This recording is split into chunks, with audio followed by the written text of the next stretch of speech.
안녕하세요. 세상을 이롭게 하는 일에 관심 많은 승무원쌤 김용숙입니다. 좌파 정권 민주당 떨거지들 깡패 등에 빨대를 깔고 꽂고 쪽쪽 빨아먹고 있었군요. 그러한 증거들, 사실들이 속속 밝혀지고 있습니다. 그리고도 이들이 민주화 투사, 민주주의, 정의, 평등, 공평을 부르짖고 있습니다. 지금도 검찰공화국이라고 지저대고 있습니다. 할 말이 없으면 검찰공화국, 김건희 여사, 주가 조작, 이 두 가지 얘기밖에는 할 수가 없습니다. 그런데 이들의 죄상은 검찰에 의해서 속속 드러나고 있습니다. 한동훈 장관이 취임을 하면서 왜 마약과 전쟁, 깡패와의 전쟁을 선포했는지 알 것 같습니다. 그리고 민주당 인간들은 왜 한동훈 장관을 저렇게 못 잡아먹어서 안달을 하는지, 한동훈 장관을 못 잡아먹어서 안달을 하다가 망신살을 있는 대로 사고 있지만 지금도 그 짓거리를 멈추지 못하는 것은 지은 죄가 너무너무 많아서 그런 것 같습니다. 문재인 정권이 탄생했을 때 이해찬이라는 원로 정치인이 앞으로 20년, 30년 집권을 할 것이라고 예언했었습니다. 그런데 5년 만에 정권을 뺏기니 이들의 도둑질한 행위들이, 비리를 한 행위들이 하나씩 밝혀지고 있습니다. 구체적으로 또 드러났습니다. 이화영, 이재명 대표 시절 경기도 부지사를 지냈던 이화영, 쌍방울 김성태 대표로부터 빨대를 깔고 뻘 꽂고 쪽쪽쪽 빨아먹었던 이화영, 또 재상이 드러났습니다.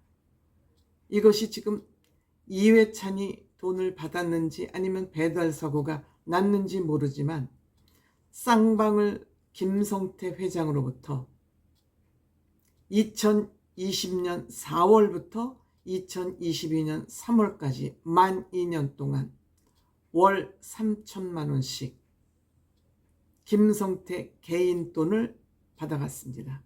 그 개인 돈을 받아간 목적은, 이유는 이해찬 대표가 대표직에서 물러나면 개인 사무실을 내야 되는데 그 사무실 운영비로 필요하니까 매달 3천만 원씩 이해찬 대표에게 돈이 필요하다 해서 받아갔답니다. 이것은 7억 2천만 원, 만 2년 동안 3천만 원씩 받아갔으니까요. 근데 이 돈이 어떤 방식으로 전달이 됐느냐? 이것은 회사 돈이 아니고 김성태 개인 돈이기 때문에 김성태가 개인 돈으로 직원에게 입금을 시켜주면 그 입금된 돈을 현금으로 찾아서 그 자리에서 직원이 출금을 하면 그 자리에서 쌍방울 박모 부회장한테 직접 건넸고 이 돈은 이화영 부지사에게 건네졌다고 합니다. 이 대표와 같은 건물에 사무실을 가지고 있었다고 합니다.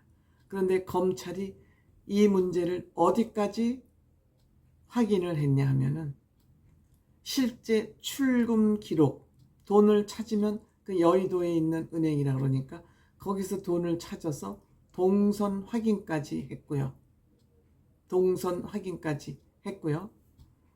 출금 기록, 동선 기록, 통화 기록, 건물 출입 기록까지 다 확보가 됐다고 합니다.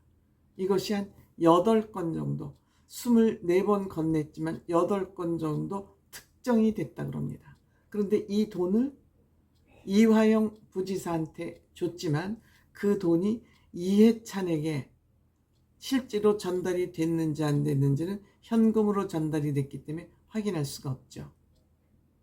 그런데 만약 이 돈을 이화영 전 부지사가 몽땅 받아서 배달 사고를 냈다면 이화영 부지사가 죄를 몽땅 덮었어야 되고, 이 돈이 만약 이해찬 전 대표에게 전달이 됐다면 이해찬 대표는 이익을 봐준 혐의로 또 불법 정치금, 국회의원 시절은 아니니까 불법, 하여튼 죄가 뭐가 될지는 모르지만 불법 자금을 수수한 죄를 받아야 될 것으로 생각이 됩니다. 그런데 이 이해찬 대표가 2017년 쌍방울 중국 공장을 견학을 했고 또 동북아 평화경제인협회를 방문했다고 그러지 않습니까? 그런데 이것과 다 모든 것이 연결이 되는 것이 뭐냐면은 이화영 전 경기 부지사가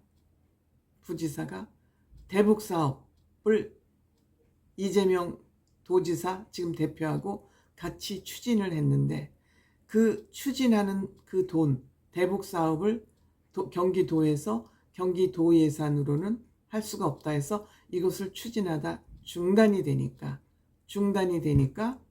이 돈을 쌍방울 김성태 회장이 대납을 해준 것입니다.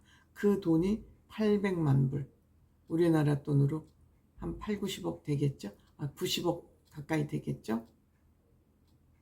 그리고 이 돈 중에는 이재명 대표가 북한을 방문할 때 필요한 비용까지 포함된 돈이라고 그러지 않습니까? 그래서 이것을 지금 검찰이 조사하는 과정에서 이회찬 대표에게 3천만 원씩 매월 건너갔다는 그러한 또 증거가 나온 것입니다. 이쯤 되면 민주당이나 저 좌파들은 김성태가 누굽니까? 조폭이잖아요. 깡패 등에 빨대를 꽂고 쪽쪽쪽 빨아먹은 거죠. 깡패 돈을 받았다면 벌 받아야죠. 죄 받아야죠. 그 죄가 밝혀질까봐 한동훈 장관을 저렇게 공격을 하는데 한동훈 장관 끄떡도 안 하고 있습니다. 한동훈 장관 굉장히 몸 조심해서 경호원을 겹겹이 붙이고 다녀야 되지 않을까 생각됩니다. 여느 장관과는 지금 다른 그런 위협에 노출되어 있기 때문입니다. 이것들이 이렇게 대한민국 사회를 엉망진창으로 만들어 놓고도 계속 떠들어대고 있어요. 이런 것들에게 우리가 정권을 5년이나 맡겨놨다는 이 사실이 너무너무 기막히지 않습니까? 우라통이 터져 죽겠어요. 저 스스로가 못 나빠졌다는 생각 때문에, 자괴감 때문에 화가 나서 미치겠어요.